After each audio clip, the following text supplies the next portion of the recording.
जय श्री राधे। सूर्य देव को जल देने की विधि। सूर्य देव को किस समय जल देना चाहिए, किन मंत्रों का उच्चारण करना चाहिए, किस दिशा में मुख करके देना चाहिए।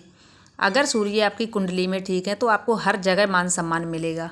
यदि आप सरकारी नौकरी की कामना करते हैं तो आपको सूर्य देव भगवान को जल जरूर देना चाहिए। सूर्य देव भगवान को जल देंगे तो आपको सरकारी नौकरी जल्द ही प्राप्त होगी। प्रभु श्री राम, जो कि विष्णु का दूसरा अवतार है, प्रतिदिन नियमित रूप से सूर्य भगवान को जल देते थे। इसी कारण लंका से विजय प्राप्त करके अयोध्या वापस आए थे। अब चलिए बात करते हैं आगे। और इससे पहले दोस्तों, अगर आपको मेरी वीडियो पसंद आती है तो लाइक करना, चैनल को सब्सक्राइब करना, बेल आइकन को प्रेस करना, जिससे कि मैं कोई भी वीडियो नहीं अपलोड करूंगी तो उसका नोटिफिकेशन सबसे पहले आप लोगों तक पहुंचेगा। तो चलिए दोस्तों बात करते हैं आज सूर्य देव को जल देने की विधि। सूर्य देव को देखिए, जल तो आप सभी देते होंगे, ऐसा मैं नहीं बोल रही हूँ कि आप जल नहीं देते होंगे। जल सभी देते हैं, लेकिन अगर सही समय पर जल नहीं दे पाते हैं सूर्य देव को तो उसका लाभ कोई प्राप्त नहीं होता है। अगर हम सूर्य देव को सही समय पर ही जब जल देते हैं, विधि के साथ ही जल देते हैं, तभी हमें उसका लाभ प्राप्त होगा। तो सुबह को सबसे पहले उठकर स्नान आदि, ध्यान रखिएगा कि सूर्य देव भगवान निकलने से पहले ही आप उठिएगा। सूर्य देव निकलने के बाद अगर उठ रहे हैं तो कोई फायदा आपको नहीं मिलेगा जल देने का। सूर्य देव निकलने से पहले उठिए। उठने के बाद स्नान आदि करने के बाद आप साफ सुलभ वस्त्र धारण करिए, और हो सके तो लाल कलर के ही वस्त्र धारण, क्योंकि सूर्य भगवान को लाल कलर बहुत पसंद है, अति प्रिय है।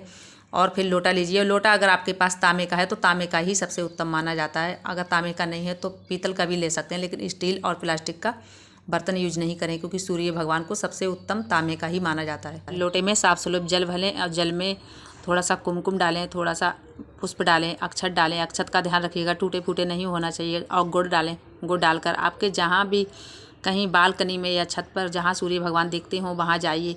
और एक बात का सबसे ज़्यादा याद रखिएगा, आसपास जूते चप्पल भी नहीं होना चाहिए, और उनके जल के छींटे भी आपके ऊपर नहीं आना चाहिए। एक भी छींटा आपके ऊपर नहीं आना चाहिए, शुभ नहीं माना जाता है।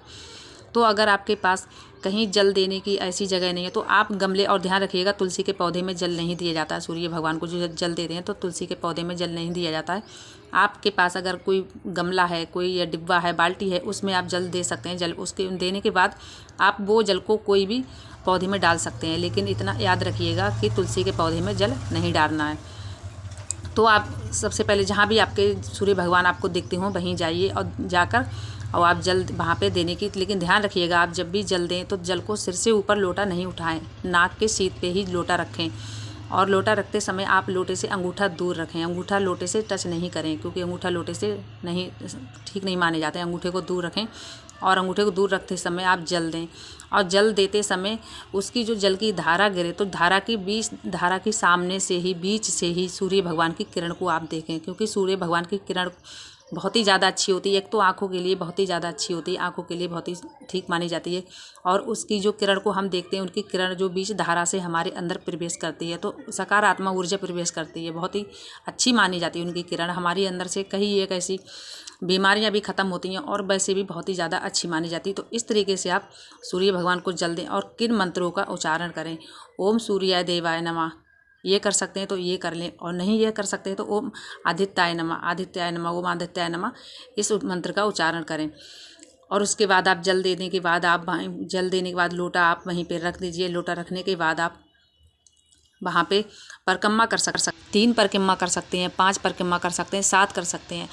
और आप वहीं पे मंत्रों का भी उच्चारण कर सकते हैं। अगर आप पहले से कोई मंत्रों का उच्चारण करते हैं तो मैं आपसे नहीं कहूँगी कि आप ये मंत्रों का उच्चारण करें। अगर जिस मंत्रों का उच्चारण करते हैं तो वो उन्हीं का कर सकते हैं, क्योंकि आप पहले से ज़रूर करते होंगे, जल देते होंगे तो मंत्रों का उच्चारण जरूर करते होंगे, तो आप उन्हीं मंत्रों का उच्चारण करिए, वो भी बहुत अच्छे होंगे। तो इसी तरीके से जल आप ज़रूर दीजिए। यदि आप अपने पति की लंबी उम्र की कामना करते हैं तो आप लोटे में जल भरें, जल में थोड़ा सा कुमकुम डालें। थोड़ा सा कुमकुम डालने के बाद सूर्य देव भगवान को इसी विधि के साथ जल दें और इन्हीं मंत्रों का उच्चारण करें। मंत्रों का उच्चारण करते करते आप अपने पति के लिए उनसे कामनाएं करें, और उनसे प्रार्थना भी करें सूर्य देव भगवान से कि हे प्रभु, हे भगवान, मैं अपने पति के लिए ये जल आपको दे रही हूँ। मेरे पति की लंबी उम्र हो, मेरे पति की रक्षा करना सदा सदा के लिए। और अगली बात, कितने ऐसे पुत्र पिता हैं जिनमें बिल्कुल भी नहीं बनती है, बिल्कुल भी मिठास नहीं है पुत्र पिता के बीच, तो उनको क्या करना चाहिए?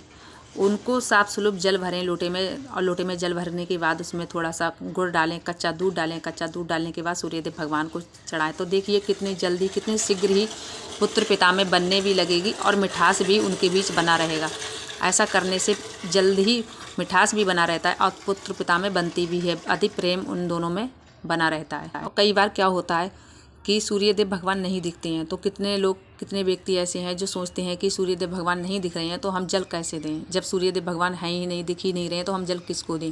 तो देखिए, बादल के अनुसार या मौसम ख़राब के अनुसार सूर्यदेव भगवान कई बार नहीं दिखते हैं, लेकिन होते हैं, निकल आते हैं, वो निकल चुके होते हैं। ऐसा नहीं है कि निकलते नहीं हैं, निकल चुके होते हैं, लेकिन वो दिखें या नहीं दिखें, आपको जो नियम अपना बना रखे हैं उनको बना के रखिए, क्योंकि नियम को नहीं तोड़िएगा। सूर्यदेव भगवान को आप जल दीजिए, जहाँ भी हैं आप जल जरूर दीजिएगा, क्योंकि सूर्यदेव भगवान निकल चुके होते हैं। सूर्यदेव भगवान ऐसा नहीं है कि नहीं दिख रहे हैं तो नहीं निकले हैं।